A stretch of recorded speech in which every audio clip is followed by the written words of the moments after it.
అందరికీ నమస్కారం. రాష్ట్ర ప్రజలకి, శ్రేయోభిలాషులకి, ప్రతి ఒక్కళ్ళకి మంచా మల్లేశ్వరి దరిద్ర విధాన ఇలా ఉండబట్టి నిన్ను ఆ విధంగా అనేది, ఆ విధంగా మాట్లాడేది. మనకు రాష్ట్ర ప్రజలకు పార్టీ ముఖ్యం కాదు, హిందూ ధర్మం ముఖ్యం. ఒక్కసారి తెలుసుకో. నీలాంటి వాళ్ళు ఉండబట్టి మన హిందువులు కూడా అంతరించిపోతుంది. హల్లెలూయా అనేది ఎదిగిపోతుంటాడు. హల్లెలూయా పోబట్టే ఇప్పుడు ప్రతి ఒక్కరు కూడా బాగుపడగలిగారు. ఒక్కసారి తెలుసుకో. మరి జగన్మోహన్ రెడ్డి గారి కేసుల గురించి ఏమైంది? ఏ ఒక్క రోజన్నా కోర్టుకు హాజరు కాగలిగాడా? మరి వైఎస్ వివేకానంద రెడ్డి గారి కేసు ఏమైంది? దాని గురించి ఏం మాట్లాడటం లేదు, ఎవరు ఎత్తుకోవటం లేదు. ఒక్కసారి చెప్పగలవా? మరి డాక్టర్ సుధాకర్ గారిని నడి రోడ్డు మీద పడుకోబెట్టి చంపించింది ఎవరు? వాటి గురించి చెప్పగలవా? సుగాలి ప్రీతి అనే అమ్మాయిని చంపించింది ఎవరు? వాటి గురించి చెప్పగలవా? మరి ఒక కారు డ్రైవర్ని డోర్ డెలివరీ చేశారు కదా, వాటి గురించి చెప్పే ధైర్యం ఎవరికన్నా ఉందా? అవి ఏమైనాయి? ఒక్కసారి చెప్పండి. మరి ఈ విధంగా అడుగుతున్నారు కదా. మరి గత ప్రభుత్వంలో వరదలు వచ్చి చాలా వరకు నాశనమైపోయాయి, చాలా ప్రాంతాలు కూడా నాశనం అయిపోయాయి. వాళ్ళకి ఏ ఒక్క రోజైనా ఏ ఒక్కటైనా సహాయం చేయగలిగారా మీ ప్రభుత్వంలో, మీ పాలన ఉన్నప్పుడు? వాటి గురించి చెప్పు. అప్పుడు ఎవరు ఆదుకున్నారు? సినీ పరిశ్రమ ఆదుకున్నారు. మీరు ఎక్కడున్నారు? ఎటు నిరపోయారు? ఏ దేశంలో ఉన్నారు మీరు? అప్పుడు ఎందుకు రాలేదు? అప్పుడు ఎందుకు అడగలేదు? మరి బస్సు ఛార్జీలు 7 సార్లు 8 సార్లు పెంచారు, అప్పుడేమైపోయారు? అప్పుడు ఎందుకు అడగలేదు? మరి కరెంటు ఛార్జీలు 7-8 సార్లు పెంచారు, అప్పుడేమైపోయారు? అప్పుడు అడగలేదా మరి మీరు? రాజధాని లేకుండా రాజధాని 3 ముక్కలు చేసి 33 ఎకరాలు సర్వనాశనం చేయడానికి సిద్ధపడ్డాడు. అప్పుడు ఎక్కడికి పోయారు? ఒకే ఒక్క రాజధాని, ఏకైక రాజధాని ఉండాలి కదా, 3 ముక్కలు ఎవరు చేస్తారు? ఎవరు చేయరు కదా అని అప్పుడు ఏమైపోయారు? మహిళలను వేటాడి నరకయాతన పెట్టాడే మహిళలని. మీలాంటి తోటి మహిళలే వాళ్ళు కూడా. అప్పుడు ఏ రోజు ఎక్కడికి పోయారు? అప్పుడు ఆ రోజు అడగలేదు మరి మీరు? ఇటువంటి చాలా కూడా ఉన్నాయి. మరి ప్రెస్ మీట్ పెడుతున్నారంటే, పెట్టి ఈ అధికార పార్టీ వాళ్ళు తిడుతున్నారంటే వాళ్ళని, మరి మీకు ఏం చేయటానికి చేతగాలే? రాష్ట్రాన్ని సర్వనాశనం చేశారు.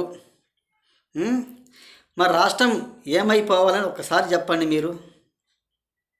మన రాష్ట్రంలో ఎవరికైనా కానీ ఏ ఒక్క సహాయం కానీ, ఏ ఒక్క నియోజకవర్గంలో కానీ ఏ ఒక్క రోడ్డు కూడా వేసిన వ్యక్తులు కాదు.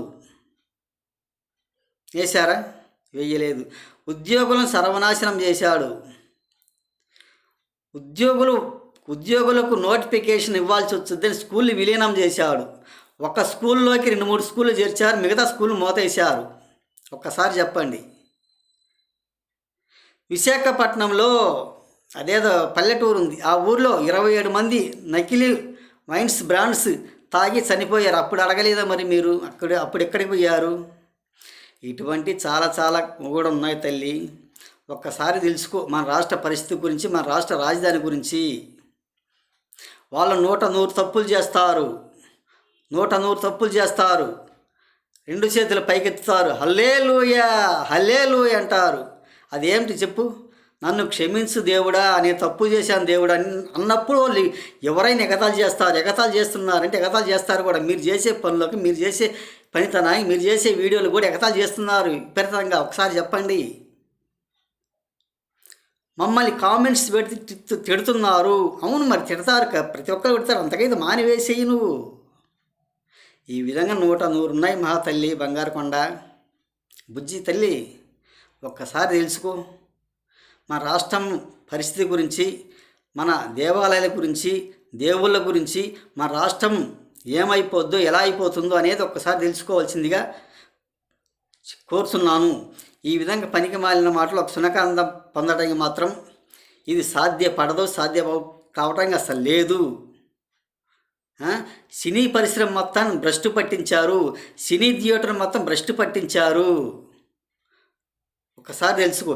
ఇతను దోపిడిదారు, ఇతను దోచుకోవచ్చు, కానీ సినీ పరిశ్రమ 1 రూపాయి సంపాదించుకోనియకుండా చేశారు. ఉద్యోగులు సర్వనాశనం చేశారు. ఒక డిఏలు కానీ, పిఆర్సీ కానీ సరెండర్లు ఇవ్వని ఏ ఒక్కటి కూడా ఇవ్వకుండానే నాశనం చేసి ఇతను దోచుకొని పోయి ఇతర రాష్ట్రాలు సంపాదించుకొని ఇతర రాష్ట్రాలు దాపెట్టుకున్నాడే కానీ ఎవరు కూడా రూపాయి ఇచ్చిన వ్యక్తి మాత్రం కాదు వాడు. ఇచ్చిన వాళ్ళు మాత్రం కాదు. ఇటువంటి పనికి మాలిన మాటలు ఎన్నో ఉన్నాయి తల్లి బంగారు కొండ. జీ ఒక్కసారి తెలుసుకో. ఇటువంటి పనికి మాలిన మాటలు ఒక సునకాంతం పొందడానికి మాత్రం అది సరైనది కూడా కాదు. కొంచెం మానుకో. ఇటువంటి పనికి మాలిన మాటలు మాట్లాడకుండా మల్లేశ్వరి అని తెలియజేస్తూ రాష్ట్ర ప్రజలకి శ్రేయోభిలాషులకి ప్రతి ఒక్కళ్ళకి హృదయపూర్వక ధన్యవాదాలు.